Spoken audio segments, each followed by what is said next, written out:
marketplace, and he notices that this is being used as currency. And he writes, and he says, why was it used as currency? Because it was scarce. You see, we don't have cacao trees in this property. Cacao grows only 22 degrees below the equator and 22 degrees above the equator, but not everywhere. Here we're too high above sea level, so cacao trees, I've tried, and well, we've both tried, and we failed. We're at 4,500 feet here. So he says, he goes to the marketplace, and he says, with one bean you can buy a tomato.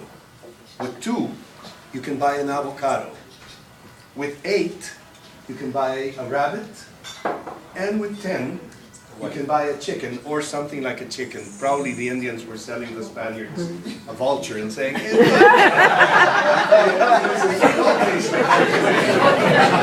and then with 40, you could pay the services of a prostitute. Nowadays, prostitutes, because of inflation, they hate being paid in cacao.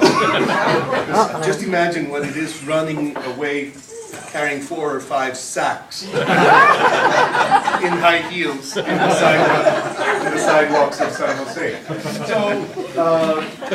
So no, they prefer cash. Then with 100, you could rent a slave for a day.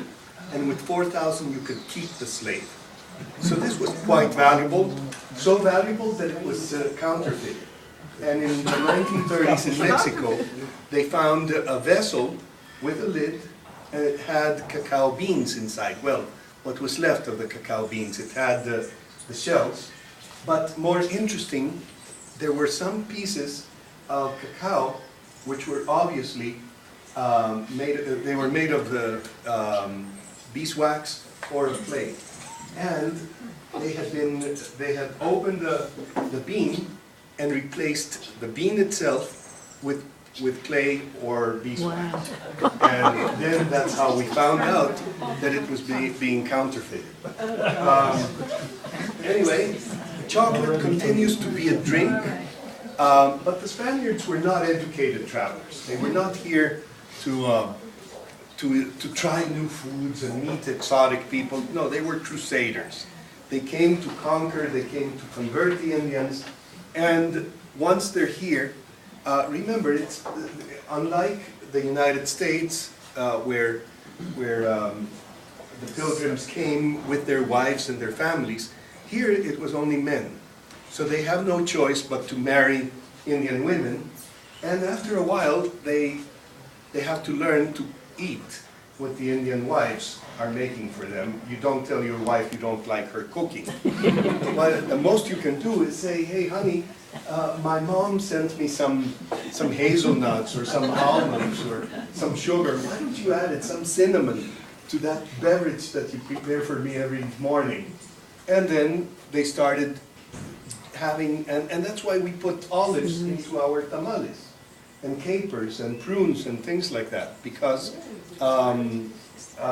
these were things that we have a mestizo cuisine, and chocolate is not the exception. Now, the Spaniards tried chocolate initially, and what fascinated them was the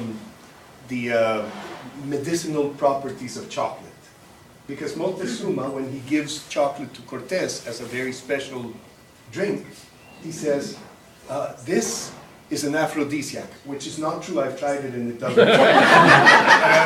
And then they say it's an aphrodisiac, it helps cure dysentery, and a man can work for an entire day without eating anything but a gourd, like these, of chocolate.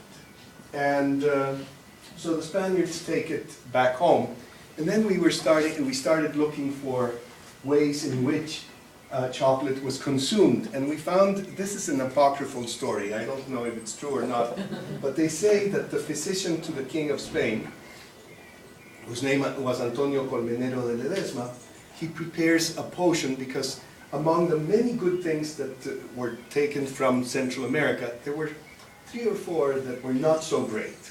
One of them was tobacco. was not a good thing for health. The second one was syphilis, which is no fun. And the third one was Montezuma's revenge, which is no fun either. So the king apparently had a bad case of Montezuma's revenge, and the physician offers him this potion with everything you don't give someone who's got diarrhea. Milk with sugar, with chocolate, and the icing on the cake is chili pepper. And some spices of the old world, like cinnamon, cardamom, and nutmeg. And we found this recipe. At the time we were not receiving groups, we were just making bonbons and chocolate bars. So we said, hey, this is great. We have to make this available to people. So on your tasting tray, we have recreated that recipe using those same spices. And here we can see an evolution of chocolate, what the Spaniards did with this indigenous chocolate that you just tried. This is a milk chocolate truffle with cinnamon, nutmeg, cardamom, and chili pepper. And it's the one at the top right of your tray. It has a red design on it. When you try it, go ahead and give it a good bite and let it melt in your mouth.